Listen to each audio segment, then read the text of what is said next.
Putting aside our sorrow, we renewed our faith in the prophecy that other rings would be found, and see how our faith has been rewarded.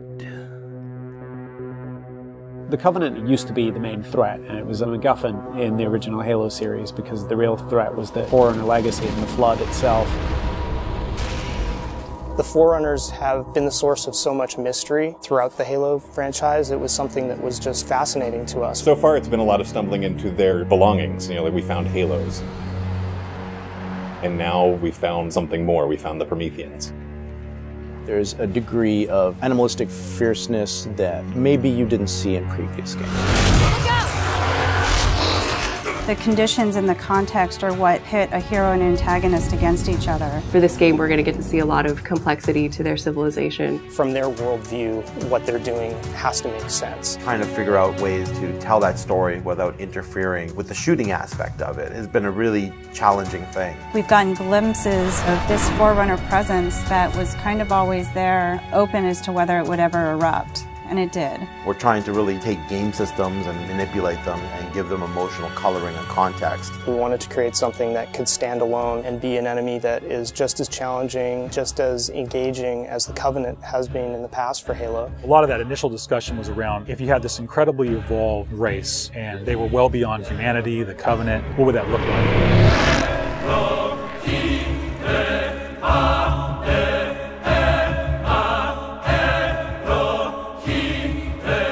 The design process for the Prometheans was intriguing, exciting, and then long and painful process. I think just because everyone was so invested in what they wanted out of them. How do you imply something strong, something vertical, something different? And how could we actually have a global logical language out of that Forerunner philosophy? Anybody who's played Halo goes, okay, Forerunners is the silvery angular stuff with blue lights across it. That's really the language kind of in a nutshell. For us it was important to break that, but still find kind of like a mathematical organization. We had to do a very clear separation of style, shapes, colors, right from the start. I think the Knight's been through almost like 15 plus iterations of geometry. This sheet is like very traditional way of doing brainstorming. You just do silhouettes and then we take it and iterate some more and more and more. We didn't want them to look like monsters because they're not monsters. We had a version that looked very demon-y. These things on his back, they would go together and they would like flare out when the player was being spotted. We didn't want the Prometheans to look like robots because they're not robots. A version that looked very thin and spindly. We would see one, it's like, you know, that one looks cool, but it really doesn't convey commander of the battlefield. We had other stuff where they could clamp on and have these big, hulking, massive armors on top of them that would really change the variant look. For us, it was important to get it into something that people could relate to, which I think is always going to be a challenge when trying to take the Forerunner language and create a character. Making sure that his head stood out, that you could see it, that players had the ability to headshot it. It falls also onto animation. They're able to bring these guys alive and make it feel believable and plausible and still be very fast and lethal. Locomotion didn't look heavy enough at one point, so we scrapped everything and did it all again. The Knight's like 12 feet tall, so if it doesn't feel heavy and menacing as it's walking around and doesn't intimidate the player, then we're not doing our job. There were not a lot of real-life elements that we could take. There are joints there, some of them are not physically connected. They're holed up with the space in between them, which is some of the features that the architecture has, which is big, massive buildings like floating, defying gravity. We wanted to keep some of that mystery and kind of the unknown in the characters as well. We even have the little micro driver arms in here, and then all the way to where we turn these layers off. We have the glowing skull. We thought it would be more of an impact if it's like a sarcophagus. It opens up and it's showing all this aggression. There's certain ways to approach fighting an elite with a group of grunts, and really what we wanted to do was change that up. The Covenant are tried and true. You know what you're going to get out of a grunt, you know what you're going to get from a jackal with his shield, the toughness of elites. Here are the brand new hooks to the sandbox. Prometheans are made up of the Knights, the Watchers, and the Crawlers. One of the big focuses for us in the design of the Forerunners was to have these different enemy classes that would be able to work together. Having this dissection so that when the player went into combat, he's sort of tactically evaluating which order to take guys out. They don't act independently of each other. You put any combination of them together, and the strategy you need to engage with them is really different. There are a variety of Knight classes. and each one of them is progressively more powerful. But your base knight actually starts just a little bit more powerful than an elite. But in addition to that, we wanted the knight to have his own set of traits and abilities. There's all kinds of these special features of each one of these characters that players haven't played in a Halo game before. You think about basic combat and counter design, a lot of the challenges designers face is how to introduce enemies. What would a Promethean do if it could bend time, space, form, matter? Knights can phase in out of anywhere. He's able to go where he needs to at any time, which is something the Covenant can't do. Heads up! Crawlers can walk on walls, walk on ceilings.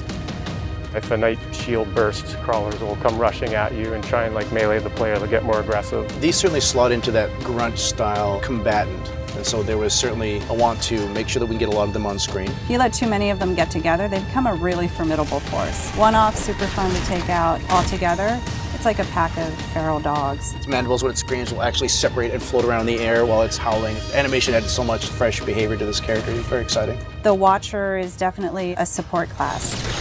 One of the things we wanted to do with the Forerunner characters was constantly have them mix up their tactics and make the player react to it.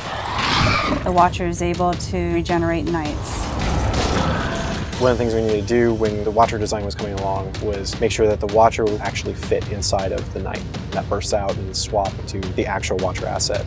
The Watchers are aware if a knight's damaged, they'll protect them, they'll catch grenades, so they kind of coordinate their efforts.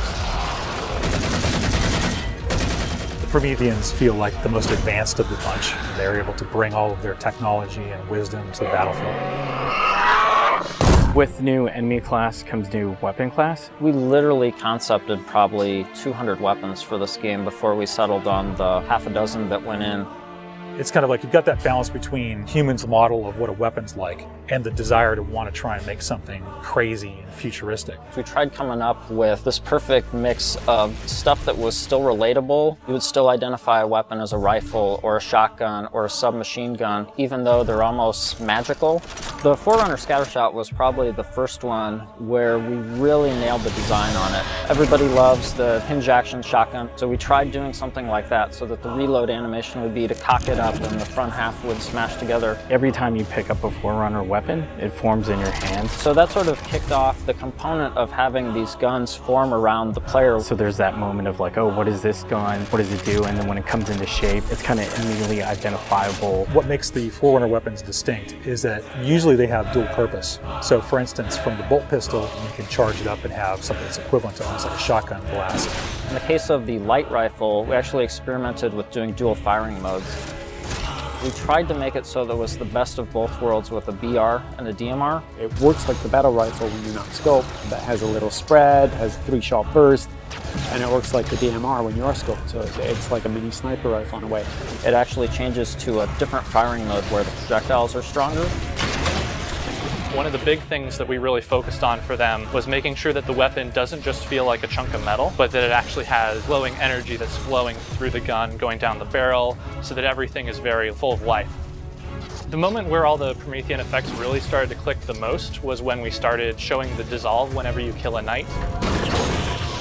That was really when we started to feel, yes, this is something cool, this is something unique, and something that we haven't really seen before.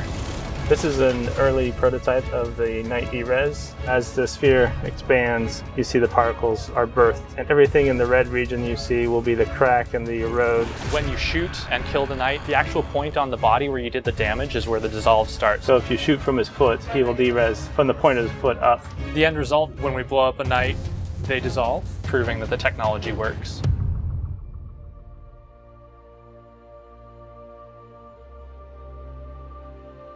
I look at the changes that we're making, and it really feels like we're making a sequel to Halo 3.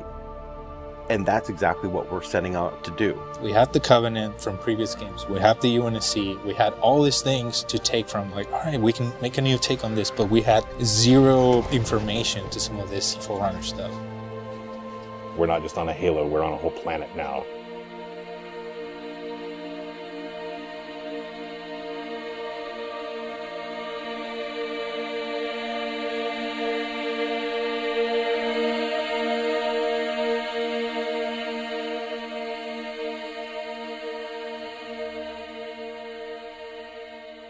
We're not just threatening one corner of the galaxy, we're threatening everything. We're listening to the fan feedback. We're incrementally evolving different aspects of the game design, but there's nothing really revolutionary.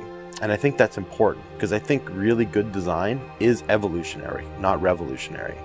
And I think at some points we got in our heads with this game that we're just going to make another Halo.